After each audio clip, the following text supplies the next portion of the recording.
The man who once called Vladimir Putin a genius just went on social media and called him absolutely crazy in all caps. Donald Trump, the president who promised to end the Ukraine war in 24 hours, is now threatening new sanctions on Russia after Putin launched the biggest aerial assault on Ukraine since the war began. This isn't just another diplomatic spat. It's a complete breakdown of what Trump believed would be his signature foreign policy achievement. Last weekend, Russia unleashed hell on Ukraine. We're talking 367 drones and missiles in a single night, the largest attack in nearly 3 years of war. Imagine waking up to explosions in over 30 cities across your country. That's what Ukrainians faced as Russian forces bombarded everything, from the capital Kyiv to small villages most people have never heard of. The numbers are staggering. Ukraine's Air Force tracked 298 drones and 69 missiles screaming through the night sky. Their defense systems worked overtime, shooting down 266 drones and 45 missiles, but it wasn't enough. At least 13 civilians died, including 3 children, an 8-year-old, a 12-year-old, and a 17-year-old from the Zhytomyr region. More than 60 others were injured. Here's what makes this attack particularly brutal. There was no military logic to it. Ukrainian President Zelensky called it out for what it was: deliberate strikes on ordinary cities with clear political meaning. Putin wasn't trying to take out military targets. He was sending a message. And that message landed squarely on Donald Trump's desk. The president's reaction was unlike anything we've seen from him regarding Putin. On Truth Social, Trump wrote, "I've always had a very good relationship with Vladimir Putin of Russia, but something has happened to him. He has gone absolutely crazy." The all-caps crazy tells you everything about Trump's state of mind. Speaking to reporters at Morristown Airport before boarding Air Force One, Trump didn't hold back. "I'm not happy with what Putin is doing. He's killing a lot of people, and I don't know what the hell happened to Putin."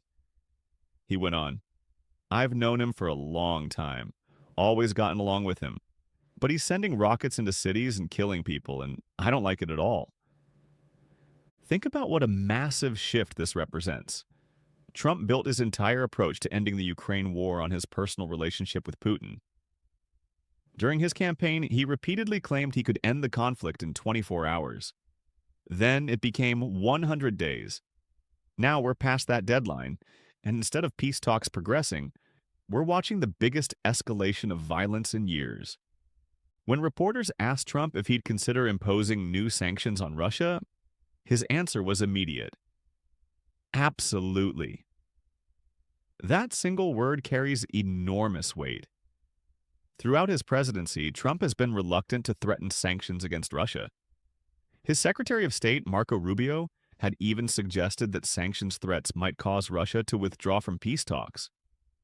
Now, Trump's ready to pull that trigger. What changed? The timing of Putin's attack seems deliberately provocative. It came during ongoing ceasefire negotiations and just days after Trump had personally spoken with Putin about facilitating peace discussions. It's like Putin took Trump's olive branch and set it on fire. But here's where it gets complicated.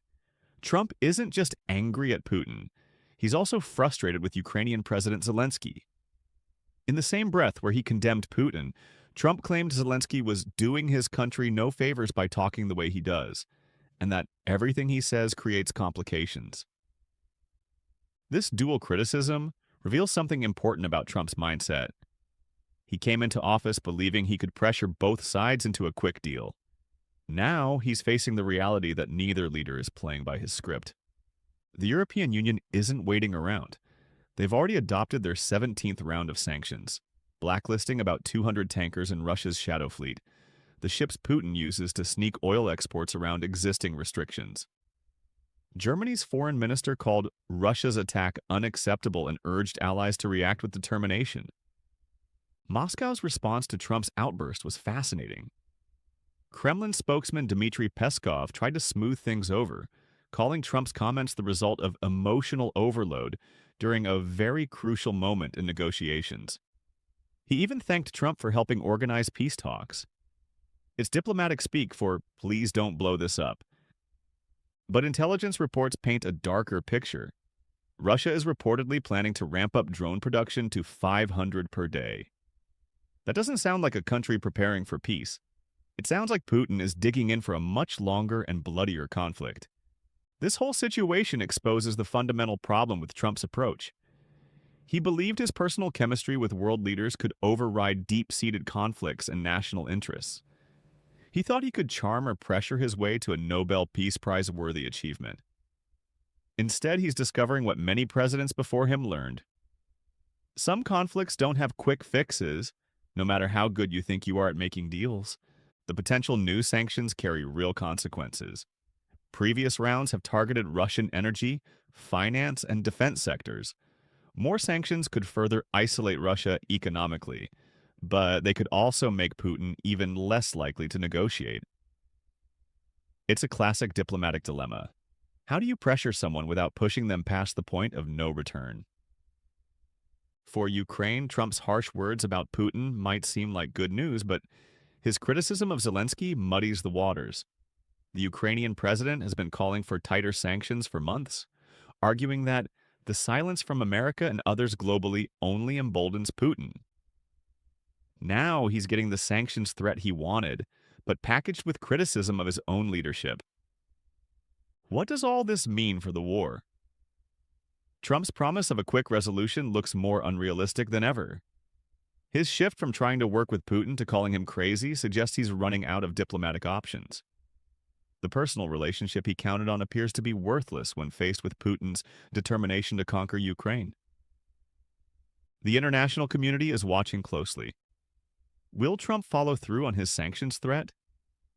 How will Putin respond to being publicly called crazy by someone he supposedly had a good relationship with? And can Trump salvage any chance of brokering peace after this very public breakdown? One thing's clear, the war in Ukraine isn't ending anytime soon. Putin's massive attack and Trump's explosive response have pushed us further from peace, not closer to it. The president who promised to be the ultimate deal maker is learning that some deals can't be forced, especially when one side is launching hundreds of missiles at civilian targets. So what do you think? Has Trump's tough talk come too late? Or could this be the wake-up call that finally changes the dynamics of this conflict? The coming weeks will show whether Trump's sanctions threat carries real weight, or if it's just another example of tough talk without follow-through. Either way, Putin's crazy behavior and Trump's frustrated response mark a turning point in one of the world's most dangerous conflicts. For the people of Ukraine dodging missiles and drones every night, that turning point can't come soon enough.